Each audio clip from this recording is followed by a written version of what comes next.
Hello, ladies and gentlemen, and welcome back. We often get asked the question when to look at gaps and when to ignore them. It's a great question, and of course, in today's video, we'll be taking a look at whether this one is going to be filled. At the moment, the markets are running hot. We've seen Netflix come out with a slightly better result. Banks so far across the board, in general, beating the expectations, although they're not that high, those expectations, and Tesla coming in around what the expected numbers were. The market in general has liked this, and this has led to some massive asset changes over the last week. Some people call it crazy. We might be calling it a bit of a trap. So let's take a look at what we mean by trapping and, of course, where the next levels are for the markets across the world. Stay tuned. This will be a good one.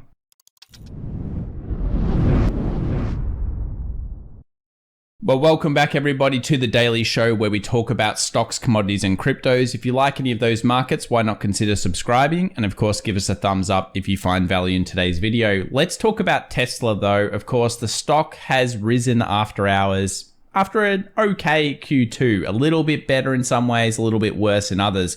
What was the most interesting point though is that Tesla actually sold 75% of its Bitcoin holdings. Interesting that they did that. Of course, what happened was Bitcoin fell straight on that news. It has shown a little bit of recovering after that, but 75% of a fairly nice Bitcoin holding is gone now from the Tesla books. Where does this take us in terms of earnings beats and misses right now? We're in earnings season. This is super important. Are the market's expectations being met? So far, it's okay. It's not usually like it is where we usually come in around 75% beat rate, but 62% with already low expectations, beat sitting at 69, misses at 42. Do remember to subscribe to the channel as well because we will be covering next week's massive earnings, Apple, Amazon, Microsoft, and so many more coming out with the big earnings. If they miss, watch out down below for the markets. Let's take a look at what happened in the session in the last 24 hours. Basically, it was a little drop in the morning followed by a monstrous rally. This was actually quite gettable if you were watching the market in the morning. We'll have a look at the charts later on to show you some of the key levels that were happening. And then it fell off during just after lunch into an okay rally at the end of the day. Nothing really too much to write home about. Another strong-ish day on the markets with a new high put in place through that lunchtime session. Let's have a look at the last 5 days in the markets. What's it all been about? Semiconductors. Funny how somebody in the world, if anyone knows, purchased Nvidia calls right before they started ramping up pretty heavily. 11.22% on semiconductors, showing that really it's risk on in the markets right now. Clean energy, consumer discretionary, which we love to watch, and tech all being the best performers over the last couple of days. What hasn't been good? XLP, XLU, more of the defensive style. Of course, gold also lagging heavily behind. What this is telling us is that in terms of rotation, maybe the bottom is in, and we'll talk about that soon. I'm not so sure about that just yet, but certainly at the moment it's risk on and everybody's feeling great about the markets all of a sudden. We'll do a poll later on today, so make sure you vote in that poll. I'm super interested to know what the community thinks about the markets right now. Are you bearish or bullish? Well, we'll find out very soon, hopefully with the poll. Let's talk about the general ways that markets move. So at the moment, you'll notice that we've hit a very important factor. Basically, whenever we hit this, it means that smaller traders, these are the ones that put on smaller amounts of options, puts and calls, have turned net bearish. In fact, net bearish has happened just recently. Funnily enough, what's happened? The market is ramping through that. Now, this is not the only time it's happened. It's happened before near bottoms and lows in markets. You'll notice with the GFC, what happened was everyone turned net bearish. The market rallied a little bit, and then boom, a new low. The market rallied a little bit, and then a secondary dip later on. So does it mean the bottom's in? It could, but it could also mean, like the GFC, we get another turnaround towards the negative side. And a lot of bigger investors, such as big bond managers, are still calling for that 3,000, 3,200 SP 500 either at the end of this year or into the first quarter of 2023. Remember, we don't know we've beaten inflation. Even if we've hit the high, We do not know that it has been beaten. I want to just bring up the idea of average volatility index, or VIX, as well. For anyone that doesn't know, the VIX is kind of like really just a good barometer of how freaked out everyone is in the market. 2022 so far, 26.3 has been the average VIX. Obviously, we've seen higher before and we've seen much lower. If you want to take the average over time, basically whenever the market's underneath 20, and we'll look at this and we'll revisit it soon, when it's underneath 20, it means a normal kind of bull market. And when it's above 20, we have to be a little bit fearful and, of course, nimble and fast in our trading. I like to think of it as it's a day trader and scalper and long-term investor market when it's above 20, and it's more of a swing trader market when it's below 20, which is most of the time. What other signs do we have that maybe the worst is still to come? Well, of course, one of my best readings is the number of yield curves inverting. As we mentioned in previous videos, 40% plus currently inverting. By the time the Fed hikes to its expected 3.5% by maybe the end of 2022, we might even be seeing more inversion, maybe 50% plus. It is something that is not missed ever in the last 50 years. So it's got a 100% track record of calling recessions before they happen. Are we already in one? Some people would say yes. Of course, if we do enter a recession, same stat I'll always bring up, average recession pullback is 32%. At the moment, we've hit like a 22 to 23 on the SPY, maybe a little bit lower. So we technically haven't done the average percentage down. Again, that's why this could all be part of a longer term trap. We've got to consider all possibilities at this stage in the markets. Some bulls will argue this fact here, which is that usually we see the growth stocks bottom first. I am here to say absolutely, growth stocks are always the first one to show the great turnaround stories. And we saw this during the dot-com bust and the GFC. In both cases, the Nasdaq bottomed first, or the QQQ, before, of course, the SP500 came later. It's the nature of the sectors, and usually the market will move into growth on the recovery, and also things like consumer discretionary and other sectors. It's something that's well known, but again, if you don't know it, there you go. Still a huge amount of shorts from the leverage money in the markets. I'll continue to update you on this. We've talked about it many times. And remember the earnings coming forward into the Thursday. We have Snap, so maybe that will be another sign of the times on whether we got a beat or a miss in social media. And of course, Twitter as well, a little bit later on the Friday before the open. So still some big earnings to come, but the biggest ones of all will be next week with Apple, Amazon, and everything else. So make sure to follow us because we will be coming along for the ride on that one. It's sure to be fireworks. Let's talk about the VIX, the volatility index. As we mentioned before, underneath 20, the normalized market currently moved underneath, interestingly enough, 24. Not a bad sign for the bulls. Last time, or actually all of 2022 so far, once we've cracked this level, we've tended to move back down to 20. That would probably mean the stock market comes up, and we'll talk about that more soon, but that's where the VIX is sitting.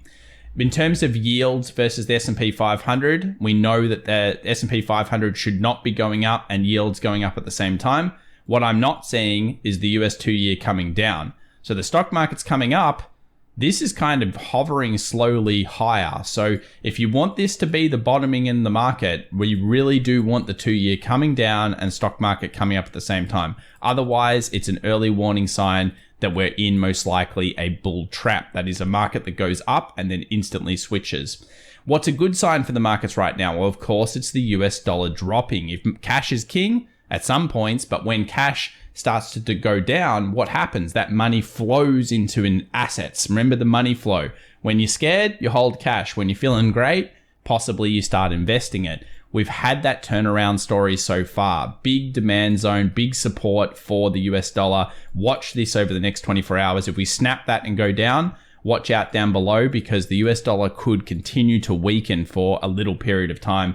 And the general idea would be to maybe come back to the weekly 20 moving average. So that would be super exciting for, of course, bulls in the market right now. US dollar, I think the euro, US dollar, any currencies right now looking good towards the trading side. At this stage, it looks like shorts might be coming through. Let's move over to gold. Gold is still struggling. So even with a weak US dollar, gold can't find bid. We're not updating anything on this just yet, but we will be watching gold into August. I'm still interested in it. I want it down to this price and possibly lower, and we need to see structure. keep updated on this one. We will come back to it. US oil weakened. Of course, it fell through that level that we were talking about in the previous video. It then rallied back up. It's found some shorts. It does look overall more weak than strong. Do remember the general trend line has held on the higher timeframes. So it's still really in a downtrend at this stage, and the smaller timeframes are showing that weakness as well. So maybe we'll crack finally through the 95 in oil very soon. This is showing us that inflation probably has been peaking, that really the market kind of still expects yields to do this, which is a hike and then a cut in 2023. So effectively hike. Oh, we ruined the economy. Cut. That's the idea that the bond market has. Might be wrong. It might be hike. And like Ackman says, hold a very high rate for longer. Either way, it looks like demand is decreasing in some ways for oil, or at least the traders are selling it down. We'll watch. We'll continue. If you want to go bullish on oil, one of the key levels to be watching is going to be around this 105.20 per barrel. Let's move over to copper. What's copper doing? Well, it's been drastically sold off. Of course, concerns in China have really lowered what's going on here with the demand for copper and for other metals. We see this as the health indicator. They call it Dr. Copper for a reason. Basically, it's back at a previous resistance point, which could act as support. So what I'm looking for here, and a lot of other traders are looking for, is not only considered increased volume like here, but we're also looking for structural base. We'll continue to watch copper, because if you're feeling like maybe metals have been oversold, it's at a zone or an interest area that could be looking for that buy the dip into metals. Remember, inflation's not gone, yet if you look at certain sectors, like let's bring up the metal sector here, take a look at this turnaround story here on metals. We went all the way back down. This was the Russia-Ukraine kind of invasion period. We've taken all of that off, come back down to a support, and a lot of you aren't looking at this sector, but look at what's happened so far. Nice little turnaround. Maybe there's some relief rally in this at the moment. Move over to Tesla. After hours has pushed up, but it was only up about, I think, 1% and a bit. Let's have a look at the 1 hour chart here, and we'll just refresh that. Are we outside of our symmetrical? Well, not quite yet. We probably need to breach something like a 762, which it looks like we will be into the open in the next session.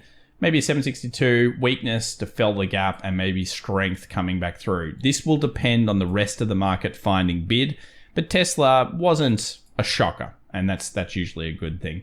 Apple over here, when we go through the trend line, still looking fairly strong into the earnings next week. Wouldn't mind to see it at maybe like a 156 before the earnings. That would be a good level at key resistance ahead of the news. And then we find out really the direction of the market. A lot of you have been texting and messaging in the Discord community, our public Discord community. Join it. Links down in the description below and the pinned comment. If you want to join 10,000 other traders sharing great ideas. A lot of people loving the Apple right now. Fair enough. If we move over to the Chinese tech stocks, a lot of people are messaging me, Tom, what do you think about this? Do you reckon it's bottomed? Hey, it's got the right structure formation towards that. It's been hovering for a while. A lot of people are scared or forgotten about it. It is at an interesting level. And I think any technical analyst will look at this and say, maybe it's starting to look better. Looking at the sum of the stocks underneath could be really important as well. Checking the volume component. Does it look like the composite man? That is, the bigger traders are actually picking up this stock in large abundance and then looking towards maybe a buy. Remember where it came from as well. The tech stocks in China have gone from 108 all the way down to $40. So basically they are back at prices not seen here on the CQQQ since 2014. There's always risks, but it is it's a little bit more interesting than it has been for a while in terms of investors, maybe not traders in that one. Let's move over to the Dow. Little breakout here, still long leg doji. Got kind of equal highs, so that's going to be a big thing for the next session. Watch the Dow, maybe worthwhile seeing if it breaches this high. Long leg doji usually means equilibrium in the market or indecision. And then here we have another long leg style doji candle, equal kind of lows, equal highs, breach out, coil breach, could be an explosive move, obviously looking to fill the gap and maybe even move back to 32,750. Things are looking still okay on these markets. Another market looking better is the Russell 2000. Look at this, breach, downward trend, bang, straight out. Strong move here by the Russell. It was all about hyper stocks. Haven't filled the gap just yet, but it certainly seems like it wants to. Whether we have a pullback before that, we don't know.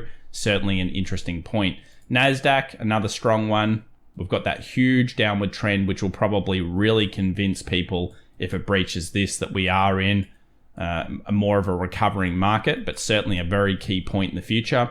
And wouldn't it be crazy if it came up here and then we had the previous support, previous resistance area, it breached it slightly, hit that? Wouldn't that be the ultimate kind of bear positioning if they were able to get it up to that zone? Do remember the price action still looks pretty good. We could certainly see a pullback down to these kind of resistance areas and then still see a nice little ramp through. Nasdaq has shown the strength here, and a lot of people, of course, in the semiconductors, in the big tech stocks ahead of earnings, feeling a little bit optimistic, which is strange because they were so pessimistic a few weeks ago. 12,800 would be a really big level, as would the trend line. But we go to the SP 500 to find out more. Has it been strong? It's been okay. It's done pretty well. The defended base, the nasty trap that's over here.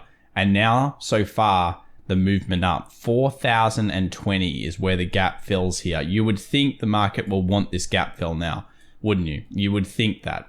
Market could move up over the next week or so into earnings. Maybe we hit like a 4,100. Do remember, we have so many problematic zones moving forward. We've got the weekly 20 moving average. Remember the way that this thing touches and bounces off those zones. Something interesting moving forward. Weekly still looks really good here. So at this stage, looking towards that potential bullish move. Gap fill right there. But when we break down the market, I just want to go here, 3959, interesting, 3959, remember where it closed. When we look at the options, it'll make sense. And we go down into the futures market, take a look at the previous day of trade. So we have previous resistance over here. We breach the resistance, we go up higher. We come back down to this level and we structure up just before the market opens. So this all happened just before into the market opens. So really nice trade in here. We did a quick rundown of it in our private community. If you're interested in a 7-day free trial, you're more than welcome to come and join us. Links in the description. And that was a really nice trade in there. So congratulations anyone that got it. You can see the power of which the market moved through after that point. So as it came back through, hopefully you got something like around there. That's a nice 1% move very quickly. Everything looks okay towards the bull side. Let's just quickly put our high in and our low in. What we don't want to see if you're a bull in this market is now a break below here. Probably there are some orders sitting here, some demand. If we breach the demand, then any pullback could be met by selling pressure on these smaller timeframes, 15-minute, 30-minute, 5-minute, 1 hour, those types of timeframes. So in the next session, what we really want to see is further bullish action, not bearish action underneath 39.20. Could be a good level for people to watch and of course observe, and always have, if you can, patience to react, not predict in this case. So you always want to be reacting to the move in terms of how it goes through, rather than saying, oh, I love this level, let me buy. Unfortunately, sometimes you might love a level, you've done all the analysis, and it still falls through. So we closed around in here, but what I thought was more interesting is looking at the options expiration here for the 20th. Take a look at this. Look at these 395s. I don't know who put them in, but there was a whole bunch of 395 calls. Well, they didn't really do very well. So bad luck to them, unfortunately. But interesting to see. Let's go to the 22nd. So this will be the Friday expiration. Max pain theoretically at 387, which would be calling for a pullback in the market before, of course, maybe further bullishness in the next week. Max pain doesn't have to be hit. So remember, I'm not sure if I'd put that much analysis on that. We don't really have too many options. This is not a huge week of options expiration like the third week is. There's a little bit of calls sitting around 400 that are starting to appear. Just watch it. If you see one of the strikes becoming extremely large in the Thursday into Friday session, probably going to be a ceiling for that particular day. So that's how we look at it. Certainly worthwhile checking out. Unfortunately, Bitcoin lost a bit of ground here. We saw Bitcoin weaken after Elon Musk and Tesla sold their Bitcoin position, even though that would have been a while ago in Q1. Unfortunately, a big company, I guess, not really having the confidence to hold Bitcoin's not really a great sign. the market kind of fell off this 24,000 and a bit. I'm not convinced that it's necessarily going down, but a lot of people will look at this shooting star and they'll say, hey, the market's going lower. I'd be looking at small time frame potential turns. You never know. Obviously practice correct risk management. A lot of trade coming into the crypto markets as well though. And you can see here, Ethereum's been the stronger one recently. So maybe the pickup will be better in Ethereum than Bitcoin at this stage. It seems to have the better momentum on its side. In terms of news moving forward, we have the ECB press conference and monetary policy statement. Remember, before the Thursday open, 8:15 New York time. We've also got 8:45. Oh, I don't know where it went. But we also have 8:45 over there in terms of the ECB press conference. And then on Friday, we have flash services PMI. So this is happening US time, 9:45 New York time. And that will be just another bit of economic data. Basically, the ECB will move markets. If they say something crazy about their monetary policy, expect fireworks. And in general, we move into an exciting week next week. So if you enjoyed today's video, please remember to subscribe, smash the like button, guys. Good luck. And I do wish the best to each and every one of you. So close to 100K, and that's thanks to you, the community. See you soon.